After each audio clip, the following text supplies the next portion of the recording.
जय हिंद साथियों, स्वागत है आप सभी का एक बार फिर से आपके अपने चैनल कॉम्पिटिटिव एग्जाम्स अड्डा में। साथियों, यूपीएचईएससी यानी कि उत्तर प्रदेश उच्चतर शिक्षा सेवा आयोग द्वारा आपको काफ़ी सारे अपडेट्स डेली बेसिस पे देखने को मिल रहे हैं। चाहे एडवर्टीजमेंट 50 हो, चाहे वो एडवर्टीजमेंट 51 हो, दोनों के ही अपडेट्स डेली बेसिस पे आपको देखने को मिलते हैं। हमारे यूट्यूब चैनल के ज़रिए, हमारी वीडियोज़ के ज़रिए भी आप तक चीज़ें पहुँचाई जाती हैं। तो आइए देख लेते हैं आज कि ये जो न्यूज़ है किससे रिलेटेड है। तो बेसिकली न्यूज़ है एडवर्टीजमेंट 50 से रिलेटेड, लेकिन ये न्यूज़ काफ़ी हद तक एडवर्टीजमेंट 51 को भी प्रभावित करेगी। लास्ट में हम देखेंगे वीडियो के कि एडवर्टीजमेंट 51 को किस तरीके से प्रभावित करेगी, जो एग्ज़ाम डेट है वो किस तरीके से इससे जो है प्रभावित होगी। अब देख लेते हैं सबसे पहले न्यूज़ क्या है।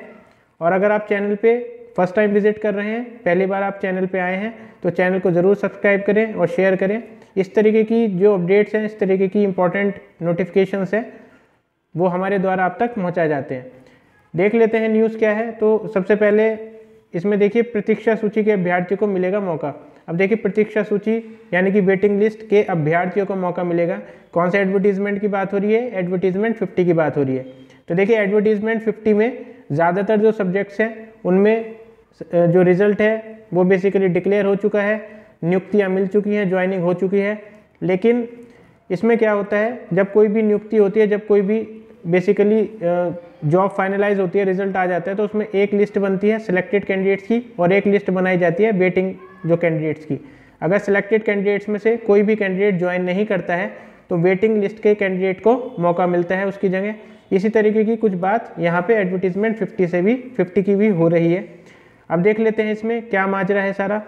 तो देखिए, प्रतीक्षा सूची के अभ्यर्थियों को मिलेगा मौका, जो भी वेटिंग लिस्ट के कैंडिडेट्स हैं। असिस्टेंट प्रोफेसर भर्ती एडवर्टीजमेंट 50 की ये बात हो रही है। इसमें देखिए, अशासकीय सहायता प्राप्त एडेड महाविद्यालयों के असिस्टेंट प्रोफेसर भर्ती की प्रतीक्षा सूची में करीब 30 अभ्यर्थियों को चयन का मौका मिल सकता है। काफ़ी बड़ी खुशखबरी रहेगी इन 30 अभ्यर्थियों के लिए।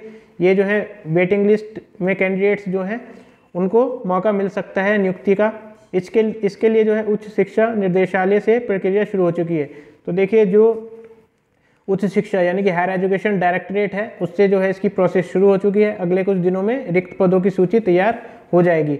अब देखिए क्या माजरा है। माजरा ये है कि जो भी पोस्ट खाली रह गई हैं, मतलब एडवर्टीजमेंट 50 निकला, एडवर्टीजमेंट 50 निकलने के बाद रिटर्न हुआ, इंटरव्यू वगैरह हुए, उसके बाद जो फाइनल रिजल्ट निकला उसमें जो सिलेक्टेड कैंडिडेट्स हैं उनमें से जिन लोगों ने भी ज्वाइन नहीं किया है, तो उनकी जगह पे ये वेटिंग लिस्ट के जो कैंडिडेट्स हैं उनको मौका मिल सकता है।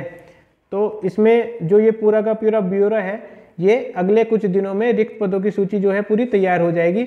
इसके बाद प्रतीक्षा सूची के अभ्यर्थियों को चयन करते हुए कॉलेज आवंटित किया जाएगा।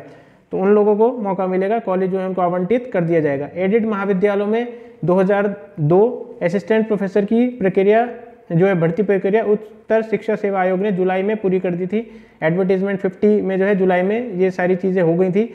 और कुछ जो है सब्जेक्ट्स को छोड़ के देखिए, कुछ सब्जेक्ट्स में जहाँ पे करप्शन के कुछ चार्जेस थे या आंसर शीट से रिलेटेड थी, जैसे कि लॉ हो गया, संस्कृत हो गया, इकोनॉमिक्स हो गया, ये सारे सब्जेक्ट्स जो थे इनको छोड़ के अन्य जो सब्जेक्ट्स थे उनके रिजल्ट घोषित कर दिए गए थे जुलाई में और नियुक्तियां दे दी गई थी। कुछ अभ्यर्थियों के ने जो है कॉलेज प्रबंधन से कार्यभार ग्रहण करने के लिए समय ले लिया था। अब देखिए, कुछ जो अभ्यर्थी थे, जो सिलेक्टेड कैंडिडेट्स थे, उन्होंने ज्वाइनिंग करने से पहले बेसिकली क्या होता है कि कुछ पीरियड ऐसे ले लिया जाता है, ज्वाइनिंग करने से पहले रिक्वेस्ट कर ली जाती है, अपने अपने कुछ जो है कारण बताए जाते हैं कि मैं इस तरीके से डिले ज्वाइन करूँगा या देरी से ज्वाइन करूँगा। तो ऐसे अब कुछ अभ्यर्थी हैं जिन्होंने कॉलेज प्रबंधन से कार्यभार ग्रहण करने के लिए समय ले लिया था। लेकिन अब क्या है, उच्च शिक्षा निर्देशालय से सभी महाविद्यालयों को पत्र जारी कर ऐसे अभ्यर्थियों की जो है सूची मांगी गई है। तो बेसिकली देखिए, आयोग ने तो अपना काम कर दिया था। अब कॉलेज लेवल की बात है, कॉलेज पे नियुक्तियां मिलनी थी कॉलेज के लेवल पे, लेकिन वहाँ पे कॉलेज में जो है अपने कुछ कारण जमा करके जो सिलेक्टेड कैंडिडेट्स थे उन्होंने समय मांग लिया था कार्यभार का। अब जो है आयोग ने फिर से उनकी सूची मांगी है कि ऐसे कितने कैंडिडेट्स हैं आपके कॉलेज के लेवल पे जिन्होंने जो है इस तरीके का कार्यभार अवकाश मांगा हुआ है या डिले जो है ज्वाइनिंग करने के लिए उन्होंने रिक्वेस्ट की हुई है। इस मामले को लेकर एक अभ्यर्थी ने हाई कोर्ट में याचिका भी दायर कर दी है। तो देखिए, ये माजरा यहाँ से शुरू होता है। हाई कोर्ट में याचिका दायर कर दी है और याचिका क्या है कि जो भी कैंडिडेट्स इतने समय से बेसिकली ज्वाइन नहीं कर पाए हैं, सिलेक्टेड कैंडिडेट ज्वाइन नहीं कर पाए हैं, तो उनकी जगह जो है जो प्रतीक्षा सूची के अभ्यर्थी हैं उनको मौका मिलना चाहिए। उसने मांग की है कि जो अभ्यर्थी कार्यभार ग्रहण नहीं किए हैं उनके स्थान पर प्रतीक्षा सूची के अभ्यर्थियों को मौका मिलना चाहिए। मामला हाईकोर्ट जाने के बाद उच्च शिक्षा निर्देशालय सक्रिय हो गया है और कार्यभार, अब देखिए ये तो होना ही है क्योंकि बेसिकली जो यूपीएचईएससी है या जो हायर एजुकेशन डायरेक्टरेट है वो कहीं ना कहीं बैकफुट पे है अभी, और हाईकोर्ट केस पे जो है हाईकोर्ट ने काफ़ी सारे अभी चाहे वो रिवाइज्ड आंसर की से रिलेटेड निर्णय हो या इस तरीके से मतलब बैकफुट पे यूपीएचईएससी को किया हुआ है। तो अभी इसके लिए आगे चीज़ें ना बढ़े तो शिक्षा निर्देशालय जो है और सक्रिय हो गया है और कार्यभार ग्रहण न करने वालों को रिपोर्ट तैयार की जा रही है। अधिकारियों ने बताया है कि जल्द ही रिक्त पदों के सापेक्ष संबंधित विषयों की प्रतीक्षा सूची में अभ्यर्थियों का चयन किया जाएगा। तो देखिए काफ़ी बड़ी न्यूज़ है ये और उन लोगों के लिए काफ़ी बड़ी खुशखबरी है, काफ़ी बड़ी खुशखबरी है उन लोगों के लिए जो एडवर्टीजमेंट 50 में वेटिंग लिस्ट में हैं और उनको जो है मौका मिल सकता है। तो देखिए एक अच्छी पोस्ट होती है ये आज के टाइम पे जो है, इसलिए ही महामारी है क्योंकि पोस्ट अच्छी है और काफ़ी अच्छा आप जो सोसाइटी है सोसाइटी को आप अपना डेडिकेशन दे सकते हैं, अपना पैशन जो है फॉलो करते हुए अच्छे से आप जो है सोसाइटी को बिल्ड कर सकते हैं, नेशन को बिल्ड कर सकते हैं। अब देखिए एडवर्टीजमेंट 50 की ये जो न्यूज़ है ये एडवर्टीजमेंट 51 के एग्ज़ाम डेट से कैसे रिलेटेड रहेगी।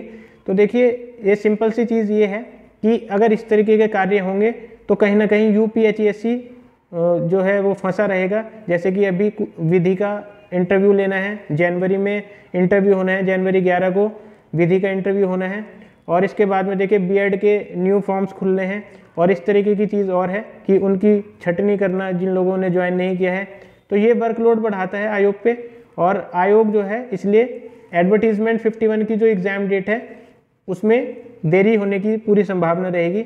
वो मैंने इससे पहले जो आज वीडियो अपलोड की थी उसमें भी बता दिया था और ये भी एक कारण रहेगा। तो इसलिए आप जो है अपनी तैयारी को अच्छे से रखें, इन चीज़ों को थोड़ा सा ध्यान में दिया कीजिए जिससे कि आपको एग्ज़ाम डेट का थोड़ा सा आइडिया लगता रहा करे। इसी के साथ में दोस्तों आशा करता हूँ आपकी तैयारी अच्छी चल रही होगी। धन्यवाद, ऑल द बेस्ट।